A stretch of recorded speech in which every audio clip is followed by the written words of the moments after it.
I just got off of another coaching call with a woman who stepped on the scale and got mad at herself for the number on the scale. And this makes me so sad and so frustrated that we are getting mad at ourselves for our own bodies rather than getting mad at a society that teaches us that we should feel ashamed and guilty of our own bodies. And what I really want for us all to do is when we notice that we're getting triggered by whatever it is, getting triggered by not fitting into clothes that you used to fit into, getting triggered by stepping on the scale, getting triggered by a comment that somebody makes, getting triggered by seeing somebody else's body and comparing their body to yours. When you notice that you're getting triggered and you start to get frustrated at yourself and think that you need to fix and change yourself, instead, let's channel that frustration. Let's channel all of that emotion, all of that energy in motion, that energy that wants to be utilized. Let's channel it towards being frustrated at the dominant narratives of our society that tell us that some bodies are better than other bodies and that have created this conspiracy that tell us that there's something wrong with fat.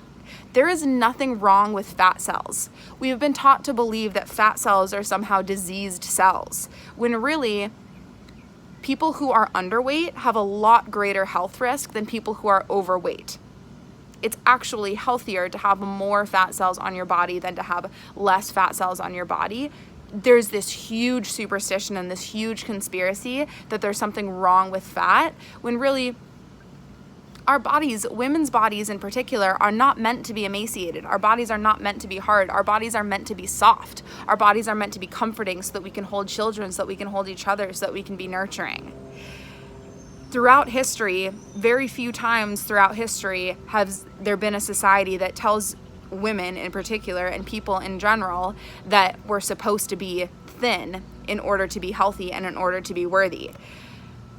This conspiracy is a function of a society that profits off of women believing that they're not good enough and keeping themselves sedated so that we don't overthrow the current power structure and start asking for what we would otherwise be asking for if we weren't so sedated and against each other and competing with each other and hating ourselves.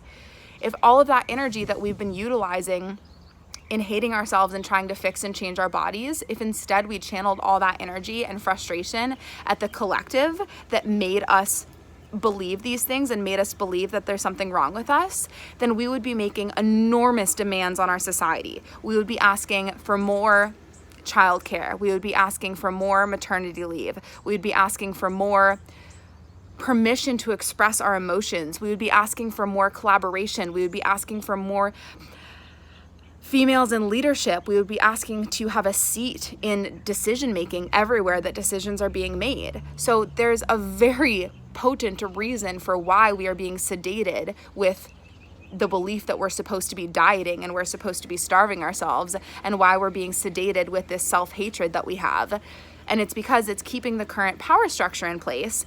And when we get triggered by our own bodies and when we start hating our bodies, we're forgetting that we've been programmed with this virus from a toxic, fear-based society that has taught us to hate and resent ourselves and be afraid of our bodies.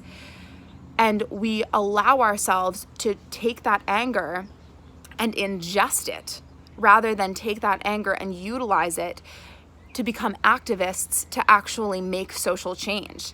And it's time that we all come together and we become unwilling to participate in this conspiracy any longer.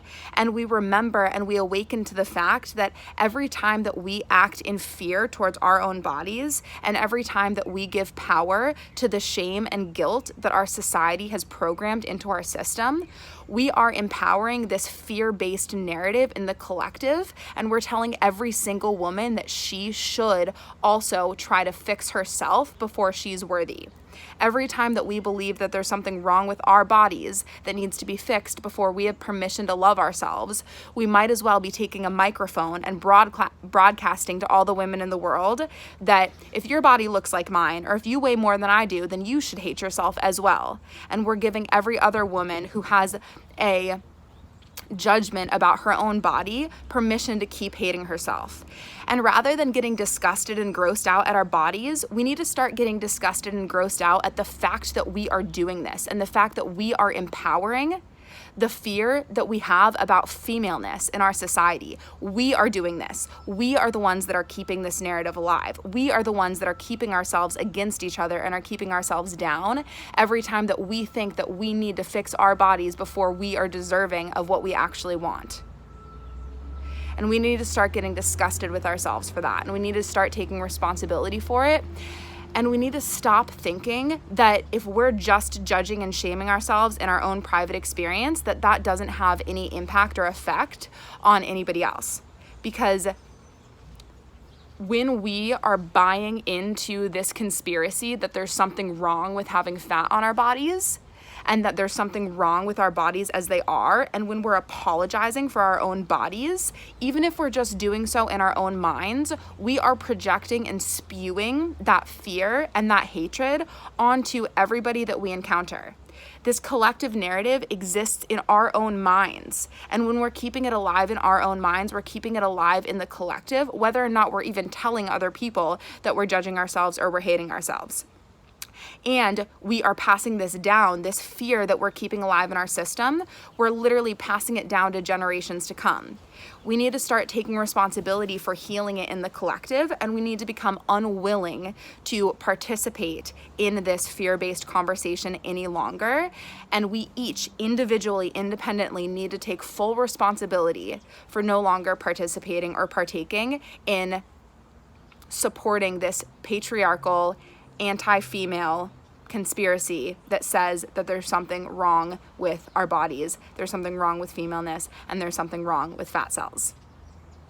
So I want to hear from you all about something that you've been shaming yourself about your body that you're no longer willing to shame yourself for. So for example, if you were planning to go to the beach and you have been thinking that you need to deprive your body before it's worthy of showing up on the beach and having a good time, I want to hear from you how you are giving up the right to be upset about your body, and you are choosing to unapologetically take your body exactly as it is to the beach and be seen in your bathing suit as your body is, and know that in your doing so and in your unwillingness to be ashamed and feel guilty for your body, that you are literally liberating everybody around you, and you are literally giving every other woman and every other person on the planet permission to love themselves as they are. So I want to hear from you about one thing that you had been doing where you were judging or resenting or depriving yourself that you are now unwilling to do because you're awakening to the fact that you are the one that is keeping this conversation in place by participating in the fear, by participating in the shame, and by giving this guilt that's been programmed into our system power. Okay? So this is about taking full responsibility. This is not about blame. We're not blaming ourselves for this. We're not saying that we are to fault for the fact that 65% of women in our society have eating disorders. We're not to blame for it, and we are responsible. We are able to respond to it, and the only way that we can respond to it is by being willing to look at how we've been being that's contributing to it and that's keeping this fear-based paradigm alive. Thank you for watching.